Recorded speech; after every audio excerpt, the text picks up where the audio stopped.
वृंदावन जाने के, देखो तीर्थ में जाने के तीन महत्व हैं। कितने? जोर से बोलो। तीर्थ में कोई भी जाए तीन काम करना चाहिए।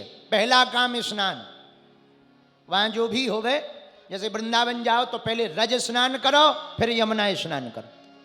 तीर्थ में जाओ तो तीन काम करो।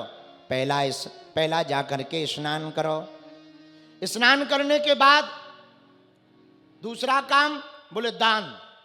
स्नान से तन की शुद्धि होती है, दान से धन की शुद्धि होती है। और बोले तीसरा काम क्या? बोले वहां की महिमा सुनो। बोले क्यों? महिमा सुनोगे तो उस स्थान के बारे में जान पाओगे। तीन काम तीर्थ जाकर के करना चाहिए। तो भगवान ने सारे ब्रजवासियों को लिया और वृंदावन आ गए। बोलो वृंदावन धाम की। धीरे धीरे समय बीता। एक दिन भगवान माता जी मैया से रूठ जाते, मैया हम गाय चराने जाएंगे। जसोदा मैया बोली नेक सो छोटो सो लाला है, अबे नेक बड़ो हो जा, गाय ही तो चरानी है, ग्वाल वाल को छोड़ा है, करेगा ही क्या, गैया ही तो चराएगा। पर भैया थोड़ा सो बड़ो हो जा, अबे छोटो सो है, कहीं गुम जाएगा, लापता हो जाएगा, धक्का मुक्का लग जाएगा, चोट लग जाएगी, आफत हो जाएगी। कन्हैया रूठ गए, बोले मैया हम तो आज ही चराने जाएंगे गैया, चाहे जो हो जाए आज ही जाएंगे। अब मैया बड़ी परेशान, क्या किया जाए? मुहूर्त बुलवाया। महाराज, हे पंडित जी महाराज जरा मुहूर्त देखो, कब गैया चराने हमारो कन्हैया जाए। पंडित जी ने भी कह दिया आज अष्टमी है, जाने दो। सोई ठाकुर जी गोपाष्टमी के पावन पर्व पर गैया लेके नहीं, छोटे छोटे गैयों को बछड़ों को लेकर के चले गए। अब ठाकुर जी ग्वाल बाल बन गए, आगे आगे गैया, पीछे पीछे ठाकुर जी हमारे कन्हैया। और ठाकुर जी कैसे? लाठी ले लें, तुमने कभी देखा होगा गांव के जो चरवाए होते हैं वो लाठी कंधे पे रख लेते, दोनों हाथ ऐसे लगा लेते। वैसे ही भगवान ने लाठी में बढ़िया लाठी ली, कंधे पे धरी, दोनों हाथ ऐसे लगा लिए, एक तरफ खाने को मक्खन टांग लो। आहा, दिव्य लीला ठाकुर जी कर रहे हैं। अब गैया चराने लगे। गैया चराते चराते कंस का दिमाग घूमा, जितने राक्षस भेज रहे एक भी नहीं बच रहा, तो बकासुर को भेजा।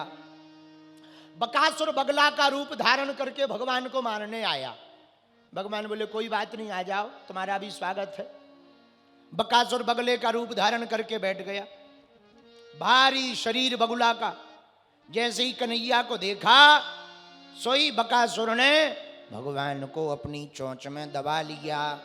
भगवान बोले बेटा खाओ, अभी बताते हैं तुमको। जैसे ही चोंच में दबाया, भगवान ने ऐसा युद्ध किया, ऐसा गरम लावा बना दिया कि छटपटा गया, मानो अंगार खा लिया हो। सोई छोड़ दिया और भगवान ने दोनों चोंचों को पकड़ करके फाड़ दिया और बकासुर का हो गया गोविंदाय नमो नमः। वृंदावन जाने के, देखो तीर्थ में जाने के तीन महत्व हैं। कितने? जोर से बोलो। तीर्थ में कोई भी जाए तीन काम करना चाहिए। पहला काम स्नान, वहां जो भी हो गए, जैसे वृंदावन जाओ तो पहले रज स्नान करो, फिर यमुना स्नान करो। तीर्थ में जाओ तो तीन काम करो।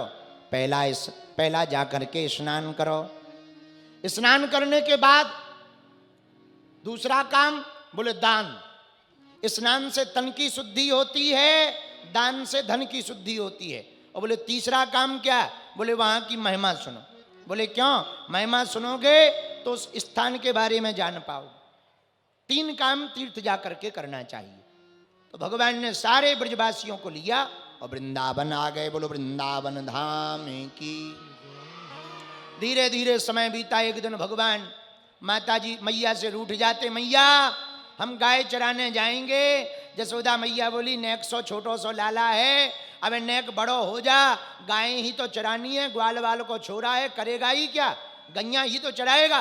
पर भैया थोड़ा सो बड़ो हो जा, अबे छोटो सो है, कहीं गुम जाएगा, लापता हो जाएगा, धक्का मुक्का लग जाएगा, चोट लग जाएगी, आफत हो जाएगी। कन्हैया रूठ गए, बोले मैया हम तो आज ही चराने जाएंगे गैया, चाहे जो हो जाए आज ही जाएंगे। अब मैया बड़ी परेशान, क्या किया जाए? मुहूर्त बुलवाया। महाराज, हे पंडित जी महाराज जरा मुहूर्त देखो, कब गैया चराने हमारो कन्हैया जाए। पंडित जी ने भी कह दिया आज अष्टमी है, जाने दो। सोई ठाकुर जी गोपाष्टमी के पावन पर्व पर गैया लेके नहीं, छोटे छोटे गैयों को बछड़ों को लेकर के चले गए। अब ठाकुर जी ग्वाल बाल बन गए, आगे आगे गैया, पीछे पीछे ठाकुर जी हमारे कन्हैया। और ठाकुर जी कैसे लाठी ले लें, तुमने कभी देखा होगा गांव के जो चरवाए होते हैं वो लाठी कंधे पे रख लेते, दोनों हाथ ऐसे लगा लेते। वैसे ही भगवान ने लाठी में बढ़िया लाठी ली, कंधे पे धरी, दोनों हाथ ऐसे लगा लिए, एक तरफ खाने को मक्खन टांग लो। आहा, दिव्य लीला ठाकुर जी कर रहे हैं। अब गैया चराने लगे। गैया चराते चराते कंस का दिमाग घूमा, जितने राक्षस भेज रहे एक भी नहीं बच रहा, तो बकासुर को भेजा। बकासुर बगला का रूप धारण करके भगवान को मारने आया। भगवान बोले कोई बात नहीं, आ जाओ, तुम्हारा भी स्वागत है। बकासुर बगले का रूप धारण करके बैठ गया, भारी शरीर बगुला का। जैसे ही कन्हैया को देखा, सोई बकासुर ने भगवान को अपनी चोंच में दबा लिया।